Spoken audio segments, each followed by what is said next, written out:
Hi,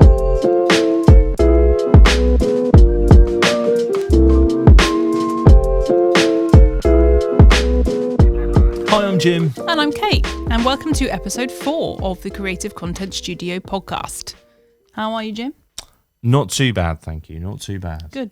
Getting by. School holidays. Yeah, it's a juggle. Juggling, running the business. Yeah. And spending some time with the little one. But it's all good. It's all good. He's been learning how to be a producer, as we mentioned in the last episode. Yeah, so, he's done well. He's doing very well. He's in training. Enjoying the studio life. Mm-hmm. What are we talking about this week? We're talking about gear. So the sort of tech equipment that you need to get started, in your expert opinion. So let's kick off, I guess. So first of all, what is, you think, the kind of essential gear that you need to start your own podcast? I guess the first big question is, where are you recording it? If you're recording at home, obviously the gear is potentially different to if you're recording in it. Obviously, if you're going to a studio, obviously they're going to do things for you. But you might be renting some kind of space. I remember when I first started the podcast that I run, what I often did, I didn't do this all the time, but I often rented out a small space. This was before I had anything on camera, so it was just audio. I'd rent out a small space and I'd take some gear with me to record me and a guest in person. So if you're doing that, your setup might be slightly different to if you're using the kind of Squadcast, Riverside or Zoom route. That's your first question, is what's your plan? And some of your kit will work for both of those kind of configurations, and some is probably more suited to the kind of Zoom online version of it. You've also got to bear in mind your kind of, obviously your budget is a big one. How much are you prepared to spend on it? And there's kind of if you imagine a sort of a graph, if you will. I'll draw a graph. Thank you. Just to share. We've got an iPad here and we may as well. Visual, yeah. Bit of visual we've kind of set assistance. up for a client for personal disclosure, business disclosure, I guess, rather than personal disclosure. We'd set up for a client to do some top-down stuff. So for those watching, we're just going to use that top-down stuff. So you've kind of got budget on one axis, and you've got your sort of technical ability on the other axis.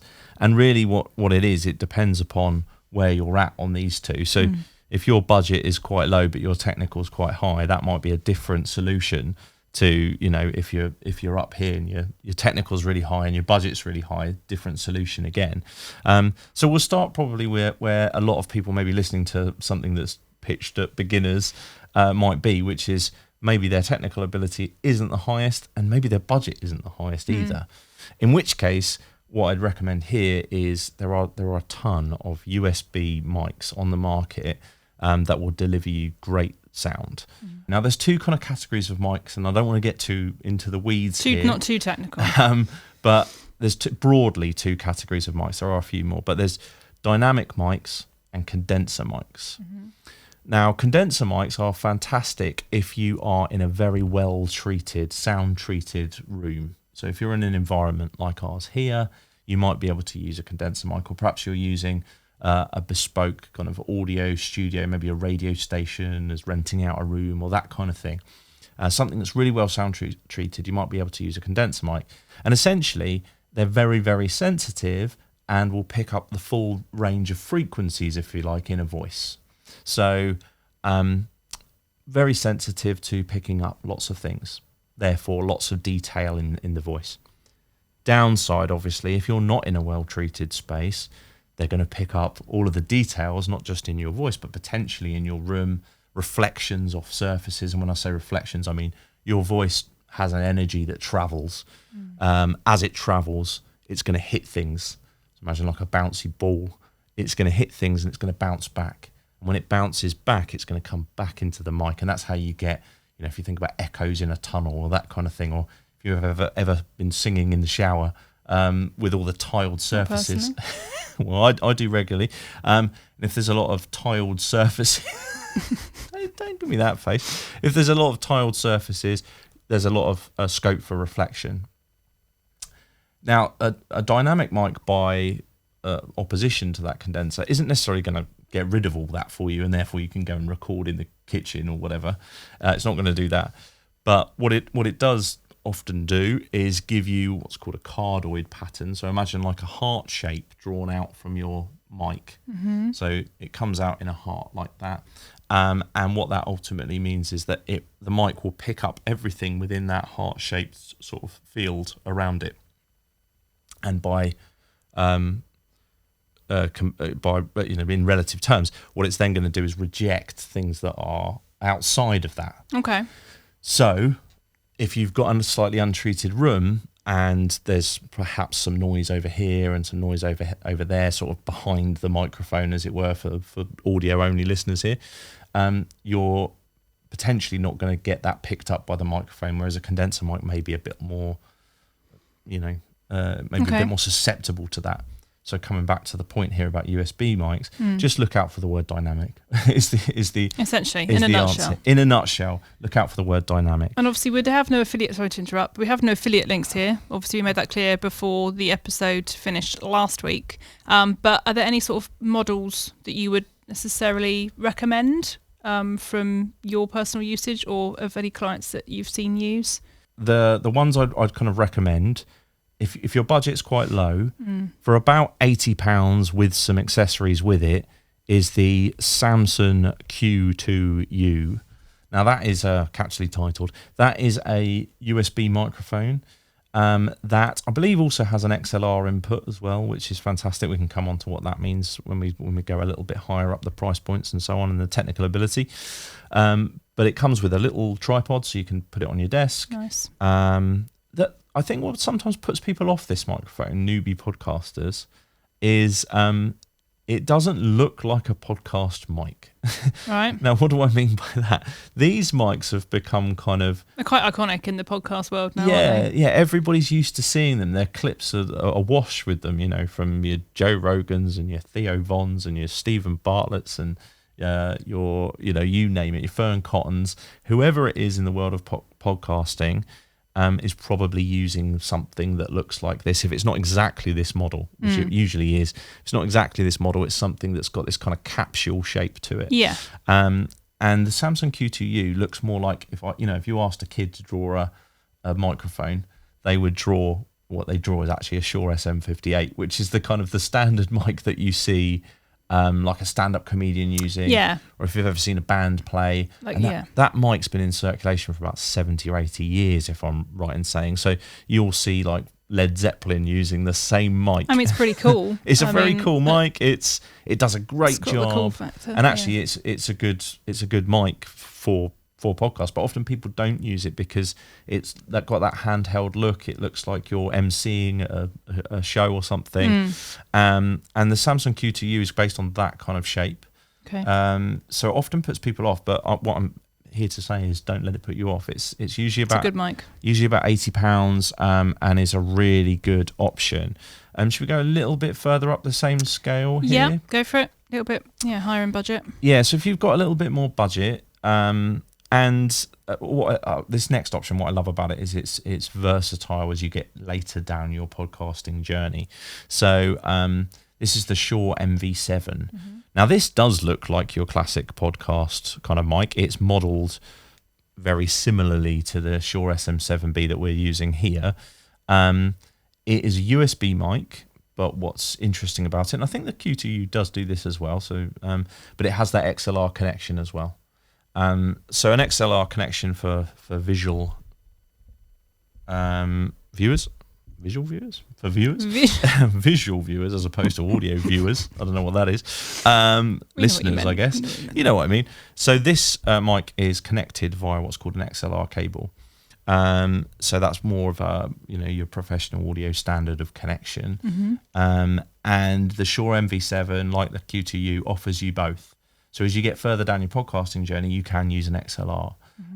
Now this one, there's various price points for this. I've seen it at all kinds of prices, but I've picked one up in the past as low as like 160.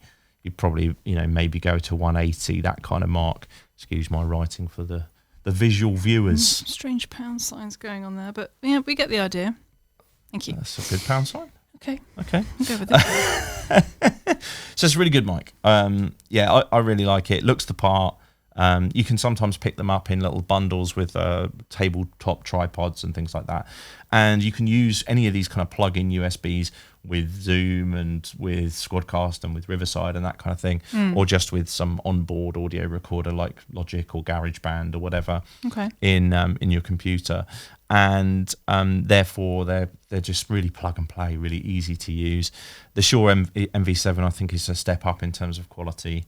So I think that's a great option if you've got a little bit more budget. So if we're looking again, maybe, double again or in price, or, next up from there, should we do 3? It's like 3 examples. Well, at that point, I would actually say...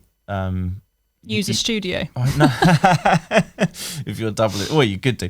I would say like you might want to start thinking about your XLR options at that point. And your budget may be better spent exploring kind of XLR mics, because the world opens up even further. So a lot wider range. So what separates sort of good enough for like audio quality to pro audio quality? So between these two, or obviously would it be like good enough probably is decent, the Samson Q2U, but then pro is anything in the XLR range, which is kind of £200-300 and above? I mean, to the average listener, I think they're probably, you could argue even at MV7 level, relatively indistinguishable. I think the big thing that I'll say here with any mic, in my opinion, is the room is more important than the mic. Right. I think that's important. Yeah. I think that's a huge factor in all of this. Is you can think that if I spend hundreds, you could even spend a couple of grand if you wanted to on a mic. There's no limit. But if you're a bit like I was saying about condenser mics, if your room is not treated, is not able to handle, what's going to go on in that, with the sounds in that room. It's badly worded, but you know what I mean. Then you're not going to get good audio. So get your room right first, I would say, before you spend any money at all.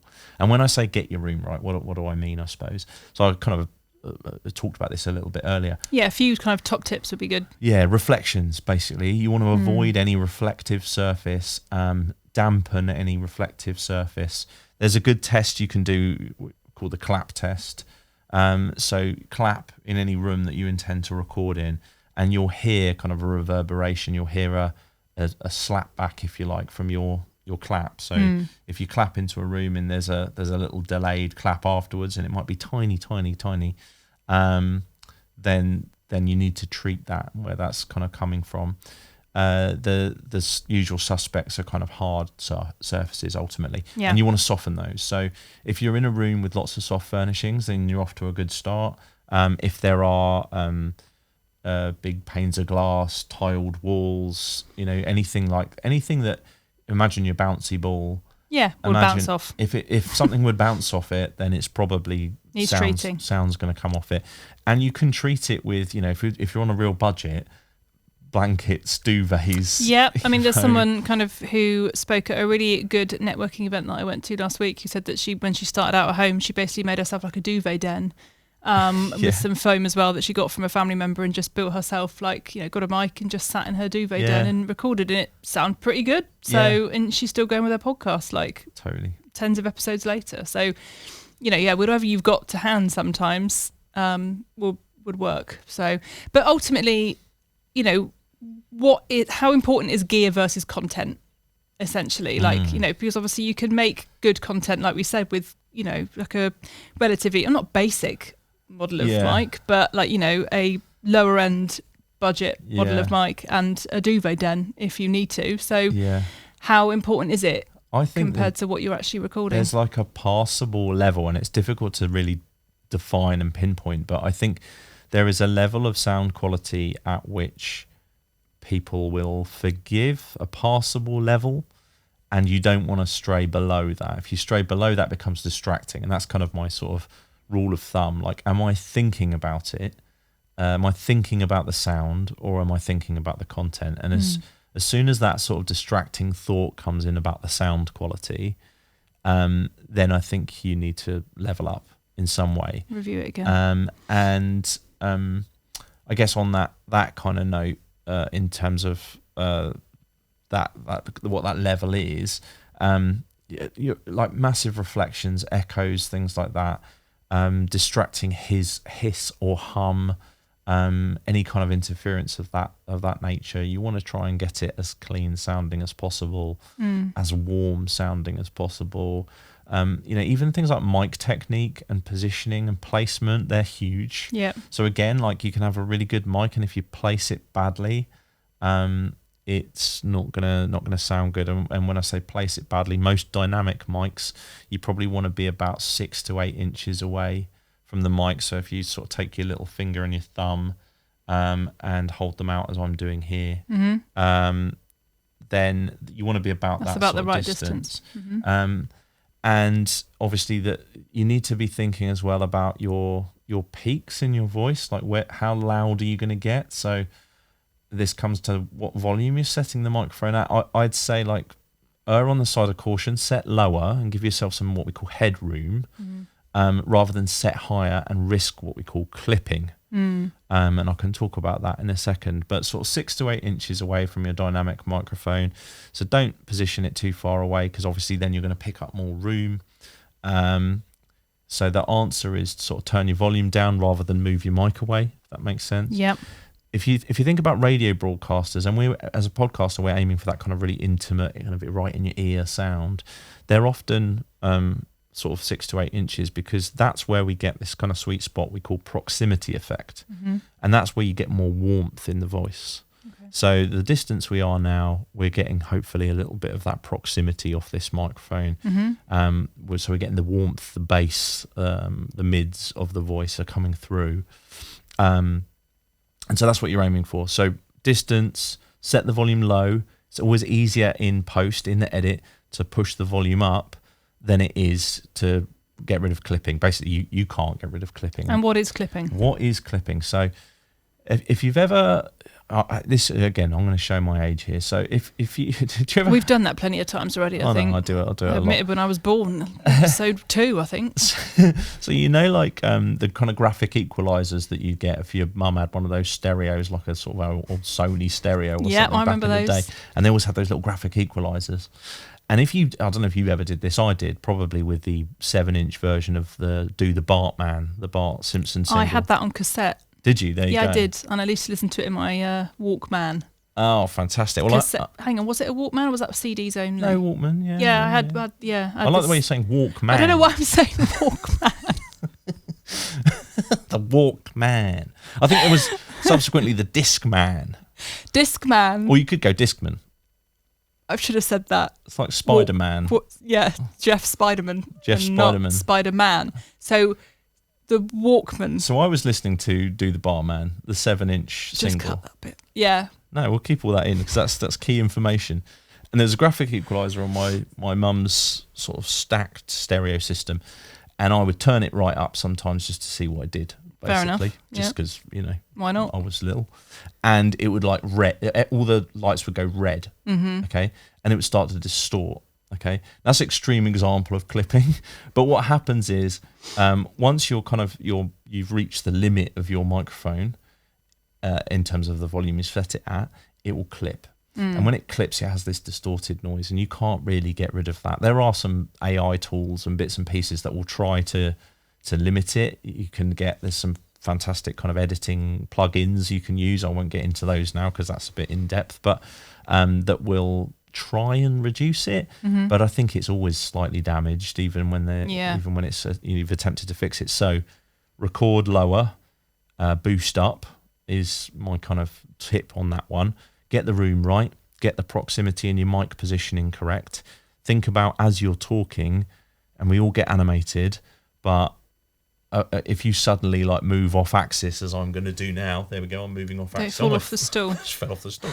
If I move off axis like I just did then obviously that's going to change significantly the kind of quality of the end product. So you got to think about all of that, and also think about how loud you're going to end up speaking when you're setting that volume. So like I said, you want to leave headroom, but don't just leave headroom for you going test, test, test, 1, 2, 3. Yeah. Leave headroom for the peaks and troughs in a the conversation. Peaks and troughs. You know, if you have like, you know, you're going to laugh at certain points in a conversation depending on what you're talking about. You might be very serious. It might be a very serious topic. But if you have a big laugh, is that going to be is that going to be picked up and clipped ultimately because you've set it too high? So get those things right. That's more important. All of those tips are more important to me than getting the microphone correct. Mm-hmm. Get your level passable in terms of, you know, pro versus kind of amateur. Yeah. And passable to me, I think you're off once you've got all those first things right. I'd say like at this point at £80, you're into a kind of pretty good. Yeah. Pretty good. Like to the untrained ear. With the room right and with an £80 mic, they're probably not going to even notice the difference between that and this. They might do if you really pushed them and said, you know, listen to this podcast, now listen to this podcast. Which one's better? Yeah. Just imagine like, you ever been to like Curry's and looked at the TV section, as I often do. So that's just on your day off? Yeah, why not? How you spend your free time. Yeah. Now, when you've got all those, is it? That's what I do. I wander around Curry's and I look at TVs. And I don't think the kids do that sort of thing anymore. I doubt it. No, they go to TV showrooms. Online. But if you look at that, or maybe a more modern example, an Apple store, and somebody said to you, compare this laptop screen with that laptop screen, and you're looking really intently, you might notice subtle differences. Yeah. You might say, oh, the colours are actually a little bit better on that, and the blacks are slightly deeper, and those kind of things. But, you know, you'd be hard pushed. If you went round, you know, your friend's house and they had one of those TVs on the wall as opposed to like 50 of them, you're going to say, well, that looks really good. Yeah. You probably wouldn't notice. And I think it's kind of similar with podcasts. As long as you've reached that passable level, you know, the TV's not black and white and crackling, for example, then... we're not that old. We're not that old. No. What we grew up with. But then, as long as you've reached that passable level, the average listener's probably not going to notice, and then you can level up as you start to notice, and you want to have a more polished product. Yeah, as your technical ability improves as you go along. Because one more thing, I'm rabbiting on here, but one more thing that I would say on that is, whilst they wouldn't be able to pick up the discernible difference, if I said to people, you know, tell me what a professional, you know, give me an example of a really professional sounding podcast, they would pick one that's using all the higher end gear. Yeah.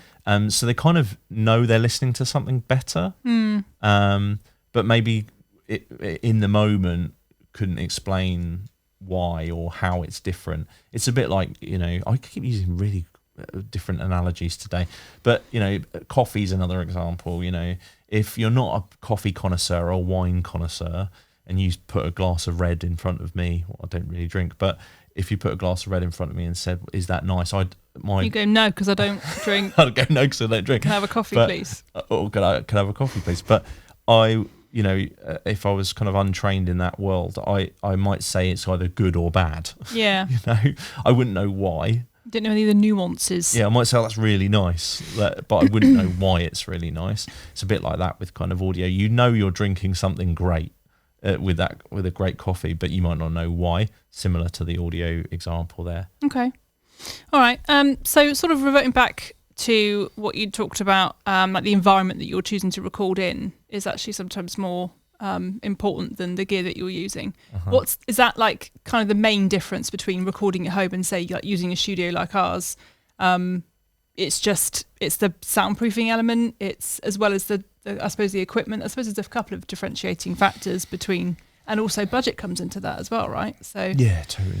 I mean, exactly. For some people, you know, using a studio, I think this is the biggest sort of win of using a studio is that I don't want to make this too much like an advert, you know. No, but it just takes all of the stress out of it. So. Yeah. You don't have to think about it. You're just focused on the content. And going back to our original point, content, I think, is always king once your sound is passable. If you then want a really honed, polished, professional look and feel to your show, but you don't want to have to get over the technical barrier, then a studio is a great place to record in. And there are, obviously, we'd love you to come here. If you're different parts of the country, there's some fantastic studios all around the country. All over the UK, yeah. They're popping up now.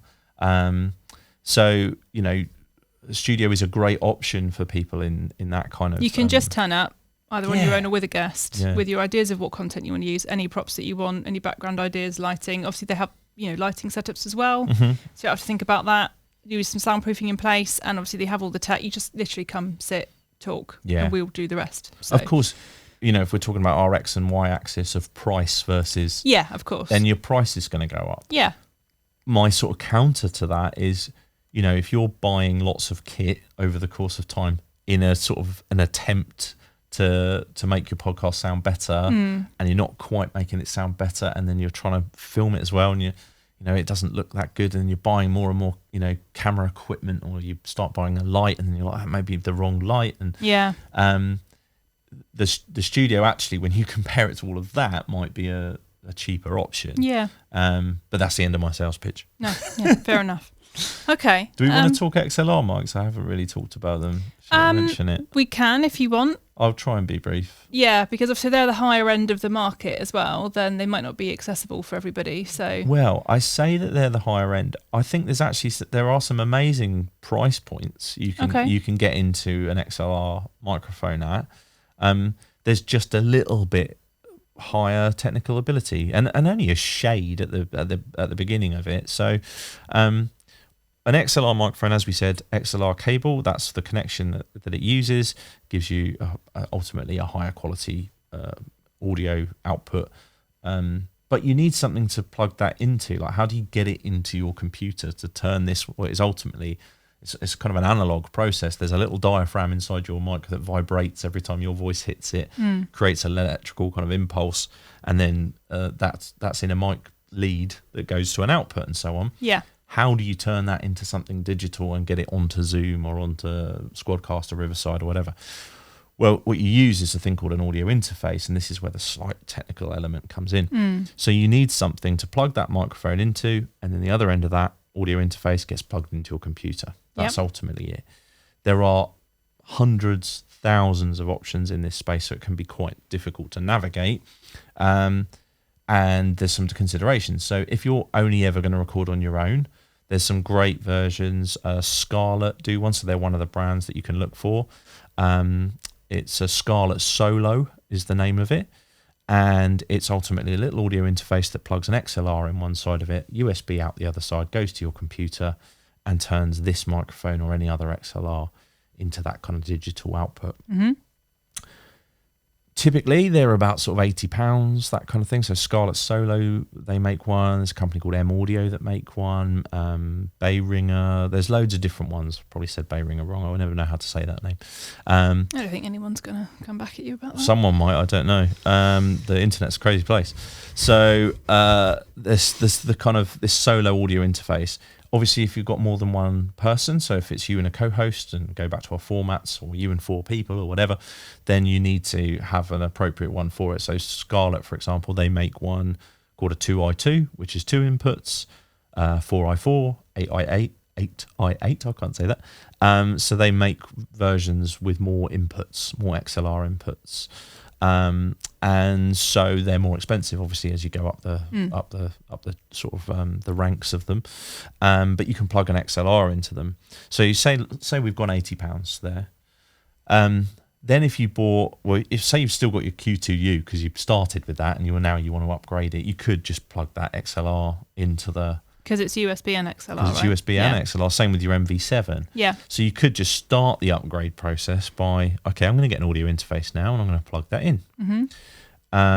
If you're starting from scratch and you're just buying the microphone as well, there's a fantastic mic I'd recommend at this kind of lower price point called a Rode Pod mic. As the name suggests, Rode have seen the podcast market and made a really affordable mic. It's £99 usually. You might be able to find it cheaper. But Rode Pod mic, £99, XLR cable goes in, looks the part, kind of a capsule style of microphone. Not quite like this one, slightly different design, but looks really good. Lots of studios use these, actually. I've seen studios that... Yeah, we both have seen podcasts use them, haven't we? Use Rode Pod mics, and they're really good mics. And again, to the, you could... I heard somebody actually, a YouTuber who talks on these things, sum this up really nicely. He kind of said, these are Shure SM7Bs, which are the ones we're using here and often seen as a bit of a gold standard in podcasting, or at least they're ubiquitous, they're everywhere. These can be like 300, 350, that kind of price point. And he was kind of saying they are better than a Rode pod mic. Are they £250 better? And that's kind of up to you, whether you decide whether they're £250 better, because that's quite a big jump. That's a big difference in price, yeah.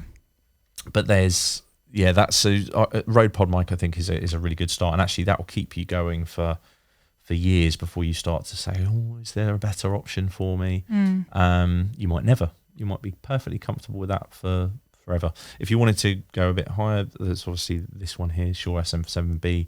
It's about 350 odd. You can get a little bit the further you're up with some of these, like this one here. You might find it's a little bit what we call gain hungry, so it's quite a low level mic. It's quite quiet. Ultimately, it doesn't pick up a lot. Well, it does pick up a lot, but its output isn't huge. So sometimes what we do is use a thing called like a cloud lifter, or sometimes there's one we use called a FET head, which is kind of like a little gain booster, just gives it an extra 10 decibels of clean gain. What we mean by that is it's not going to distort. It's not just turning the volume up. It's allowing the mic to give a higher output without clipping. I've started to go into the weeds. You have a little bit, but also just to point around that, like if you're spending $350 on one of these mics, but then you need to spend an extra money on a FET head, an extra money on a cloud lifter to adjust the gain on it, couldn't you just maybe save some money and buy a pod mic or something a little bit cheaper where you don't have to buy those extra things? Yeah, totally. Yeah. So it kind of depends again on budget and how technical you want to get, and how picky you want to be, and how in the weeds you want to get, and how technical you want to, you know. If what I've just said, all of that about cloud lifters and 10 decibels and blah, blah, blah, if all of that has made you wince a bit and you're thinking, oh God, well, I don't know what he's talking about and I'm not that interested in any of that, then stick with the Samson Q2U. Stick with the Samson Q2U. It's perfectly fine. Even better if you just want to, like a one and done that's going to last you for a very long time without you ever worrying about it. Shure MV7, I think, is the mic that I'm recommending to a lot of clients that I work with remotely. So a lot of edit clients, if they say to me, you know, I want to buy once and buy well. Yeah. So I want to have, I'm happy to spend a little bit of money. So sort of mid-range, isn't it? I don't want any technical, you know, I don't want to have to learn anything technical. I want it to be like plug and play, basically. I want to plug and play, but I want something that sounds brilliant. What would you recommend? Shure MV7, I think, is really difficult to look past. How over the top did I go with you're not, good. No, I think it was good. Not too many model numbers? No, not at all. We've kind of only, I think probably only 3 and then a couple of other audio interfaces, but I think we're good. I mean, we're not even going to touch on video stuff. No, it's another not today game. Anyway. That's a whole other ball game. It's another ball game, and you know, like we said last week or the week before, I can't remember which one, but if the video thing is just a complete mystery to you, rest assured that if you get the audio right, that's more important than the video in most cases. I was going to touch back on that as well, saying that, you know, people will forgive not amazing video, but they will probably not forgive poor audio. So getting your mic right from the offset is good advice. Yeah. Okay. Yeah, 100%. So yeah, get that right, and from the video point of view as well, record something with whatever you've got, a webcam, your phone, or whatever. Any visual is going to help your social clips over no visual at all. Yeah. Or, you know, some people use the kind of static image in the waveform and stuff. Like, I've seen that on a few. It's not going to do as well. Ultimately, people want to engage with people. Yeah. They want to see a face. They want to see record what you can record with whatever you've got, and level up. And actually, similarly with audio. If you're sat there thinking £80 is too much, I don't want to invest that into my podcast. This is going to sound a bit nuts, and any audio people listening are going to go, "What on earth are you talking about?" Don't recommend this to people. But even like sometimes, depending on your laptop, try it out. Your laptop mic, or even your you know, you used to get like free headphones with your iPhone. Yeah, or whatever. With the little earbuds with the mic built into the wire. Anything wired, so please don't, last plea on this, don't use anything Bluetooth, don't use AirPods. They're going to compress your sound. They're designed for phone calls and listening to music. They're not designed for recording anything good audio-wise. So use a wired, and this sounds a bit crazy, but that £19 they are now set of free earbuds. They used to be free, now £19. Plugged into your laptop or whatever, and using the inbuilt mic is better sound quality than a pair of.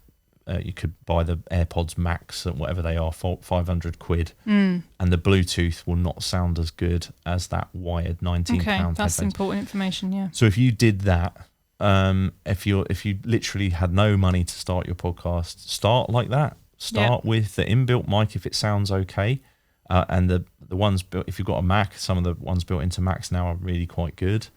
That's okay to start with. I guess an area as well we haven't covered is headphones. Moving on from that, but that might be another. Yeah, well, it's linked to audio I'll in a way. One more thing, but another thing. Just in a nutshell on headphones, right? So you don't need to spend loads of money on good headphones unless you're trying to edit it yourself, and because ultimately, what you want to use with that, if you're editing the podcast yourself, is use what's called a pair of reference headphones. And what we mean by that is the headphones have no opinion, if you like, so they're not. If you go back to our graphic equalizer example, every pair of headphones has an opinion on the music, or the people who designed it had an opinion on how it should sound. The classic example is Beats. They are sort of notoriously well known as being quite bass heavy. Certain genres of music sound amazing on them. For other people, it might not be so good. They might see it as too bassy, not enough mids, not enough trebles, that kind of thing. What reference headphones do is try and give you a flat profile, so they try and not have an opinion on what you're listening to. Yeah. Now that's important because people are going to be listening to your podcast on all kinds of different things. Yeah. Headphones, speakers, in cars, whatever, different qualities of headphones. So if you listen to something on a pair of reference headphones, hopefully what you're going to hear is an accurate reflection of what was recorded, as opposed to an opinionated reflection. Because if you edit with an opinionated reflection, so you use your Beats, for example, you're going to think, oh, the bass was way too high in that mix. I better reduce the bass on my voice, or that kind of thing. And you might be making errors, because what happens then is somebody else listens to it on another pair of headphones and it sounds really thin or really trebly because you turned the bass right down because you were, and this is quite a crude example. So again, apologies to people who are into their audio, but you basically want something flat for editing. Reference headphones, but really for editors only. If you're actually delivering and being the host of the podcast or a guest on the podcast, you don't need reference headphones, which can be quite pricey.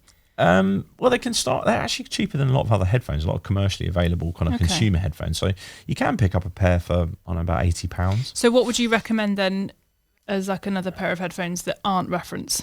I think if you're just recording on Zoom or whatever, the ultimate aim is all you're trying to do is hear the person and stop their audio coming out of your speakers. Because if their audio comes out of your speakers, it's going to go back into your mic. And there's lots of things built into like Squadcast and Zoom and stuff which prevent that from coming out in the recording, things called echo cancellation and things like that.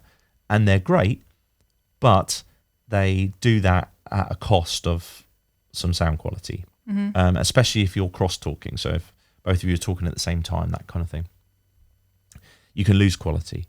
So you want those off. And the only way you can turn those echo cancellations off if your sound isn't coming out of your guest sound isn't coming out of your speakers. So put some headphones on so you can hear your guest. That's ultimately it. And I guess like you could, again, depends how picky you want to be. If you're wearing reference headphones, then at least I guess you could argue, well, I can hear whether my guest's audio is terrible and I can try and help them to make it better. But really for the newbie podcaster, all you're trying to do is stop the use of echo cancellation. That's the first port of call. Okay. If you're worried about budget, I wouldn't want to say to you, you've got to spend £80 on, minimum on a pair of reference headphones. Otherwise, you're going to have a terrible podcast. You're not. You can record it pretty well. If, like I said, if you're getting into editing, maybe you want to consider something good to listen to them on. And there's lots of good models. Perhaps I'll link one or two in the show notes. Again, not affiliate links, but just to show you those reference headphones if you are interested in them. Okay. Sony makes some good ones. Shure makes some good ones at relatively affordable price points. Awesome. All right. I think we've covered most things audio, haven't we, today? I think I one more thing once too often, but that's all right. No, it's all good. There's lots of really cool information there, and loads of stuff for people to get started. So I think what the big takeaway here is that this subject is huge. Yeah, we could talk on this for about 3 hours. Well, you could talk on this for 3 hours. I could, and there are people way more qualified than me in the world as well who would tell you even more. You could get right into the weeds and into the science of this, and you could be on a constant hunt for the best sounding thing in the world. What I want to say to people is, don't let any of that prevent you from starting. Yeah. Get your content right, get your audio to a passable level, and just start. You will get better. It will sound better as you go through the process. And that's the key takeaway, really. Don't let it stop you starting. Perfect. I love that.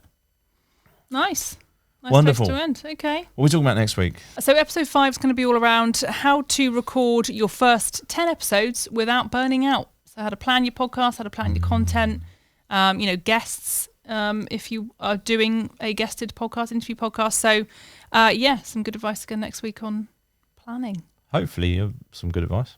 It's always good advice. It's gold. Thanks. Thank you very much. Thanks, everyone. Thanks, Jim. See you next time.